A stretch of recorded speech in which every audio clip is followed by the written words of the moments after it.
Napatay ang 4 na sundalo sa pananambang ng mga hinihinalang miyembro ng New People's Army sa Davao City. Nagsampa na ng reklamo laban sa NPA ang mga kaanak ng mga biktima. Gusto ng militar na kusang parusahan ng mga opisyal ng NPA ang kanilang mga miyembro kung mapapatunayang lumabag sila sa karapatang pantao. Makibalita tayo kay John Paul Seniel ng GMA Davao. Galing sa palengke sa Paquipato District, Davao City ang 4 na sundalo ng 60th Infantry Battalion ng tambangan ng mga hinihinalang miyembro ng New People's Army. Ayon sa militar, inabangan ng mga rebelde noong linggo ang mga sundalo sa boundary ng Barangay Mapula at Lumiad. Hindi umano nakalaban ang mga sundalo sa dami ng pinaulang bala ng mga salarin. Ang estimate ko dito, baka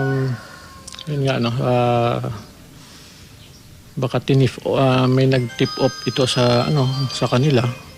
Tapos inabangan. More or less yun yung titingnan namin ako na most probable talaga na nangyayari. Nakilala ang mga biktima na sina Private First Class Ahayan Dolero, Private First Class Marvin Lauronel, Private First Class Noel Sigan at Private Marcel Himaya. Kasama raw ang 4 sa mga sundalong nagsasagawa ng Peace and Development Outreach Program sa lugar. Tinutugis na ngayon ang mga salarin.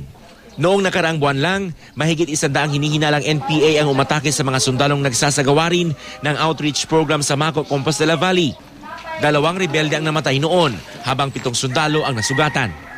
John Paul Seniel, Nagbabalita, Pilipinas.